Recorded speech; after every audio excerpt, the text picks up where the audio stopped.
Let's try to make a summary of what we have learned until now under the topic of kinematics of simple harmonic motion.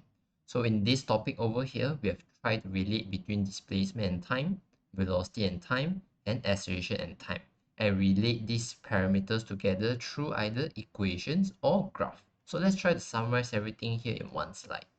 So we learned that if our oscillation starts from equilibrium and move towards the positive maximum displacement and continue its oscillation like this, then we can describe this kind of oscillation here with an equation which is x equals to a sine omega t, because this graph here shows a sine curve.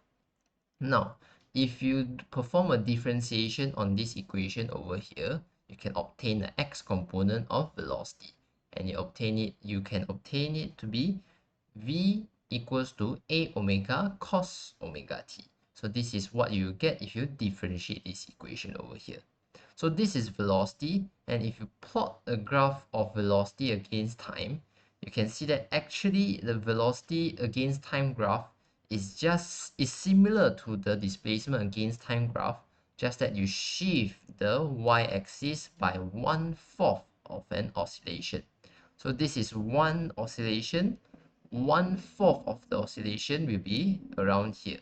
So if you shift your y-axis to around here, you will get the axis for velocity. Just that for this axis of velocity, you have to change your maximum in the positive and negative region. For positive region is positive a omega, in the negative region is negative a omega. Okay, you just shift the axis by 1/4 of an oscillation and you get velocity.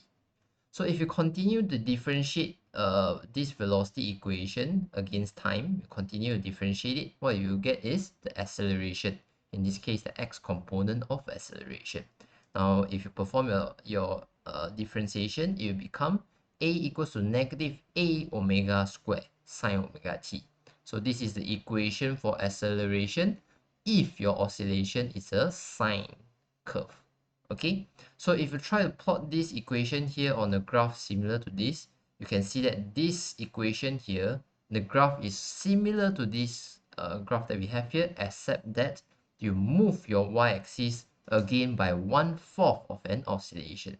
So previously you shifted by this 1/4 of oscillation, you continue to shift by another 1/4 of an oscillation, and this will be where your y-axis should be. So as you can see, this is a negative sine curve as indicated in the equation over here.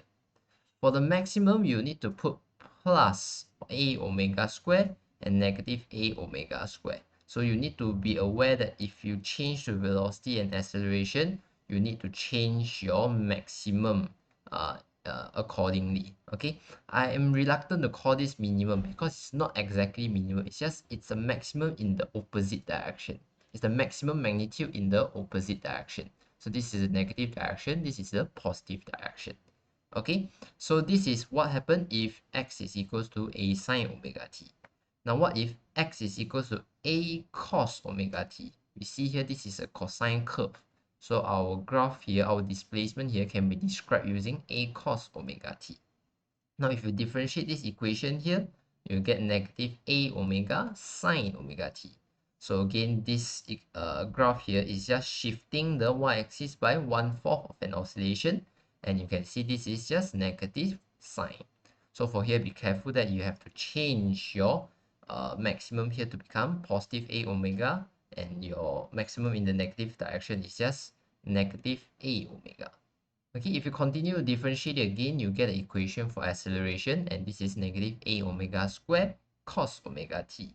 And you can see this is negative cos as indicated over here. This is a negative cos curve. So be careful, change it to positive a omega squared and negative a omega squared. So this is how you will differentiate the equation if your equation is a cosine curve. So if your x equation is a cosine curve, that means the object is starting from the positive amplitude. If it's a negative cos curve, then it's starting from the negative maximum displacement. It depends on where you start, then you'll be either sine or cos, or negative sine or negative cos.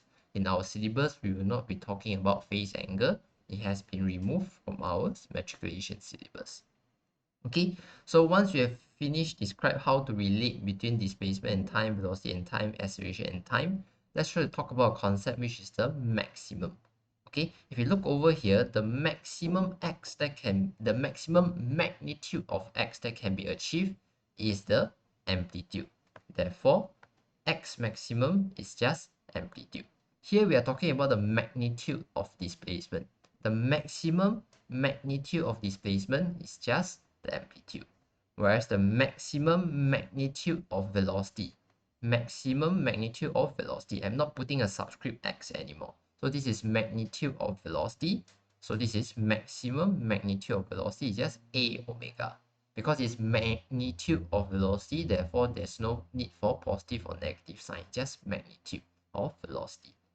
So again, for maximum acceleration, maximum magnitude of acceleration, as you can see, the maximum magnitude of acceleration is just a omega squared. So this is just a omega squared. Okay, so if you look over here, it's just the coefficient that you put in front of the trigonometric function over here.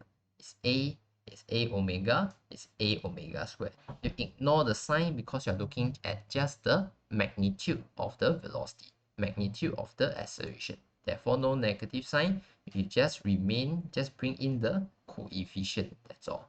Okay, why is the maximum a omega, why is the maximum a omega square? It's because cos and sine over here, if you remember, cos and sine, its range is ranging between +1 and -1.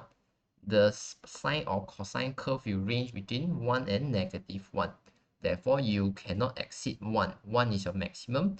Therefore, if 1 is your maximum for cos and sine, you multiply a with 1, you get the maximum for x is a.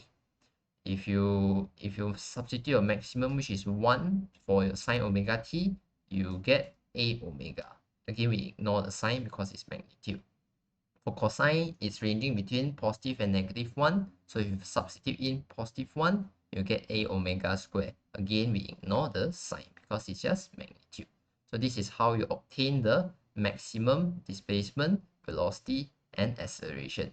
And as you can see, no matter how you start your graph, whether it's a cosine graph for your x or it's a sine graph for your x, your v maximum and your a maximum are the same. It's always a omega and a omega squared. So this is what we need to discuss when we talk about kinematics of simple harmonic motion.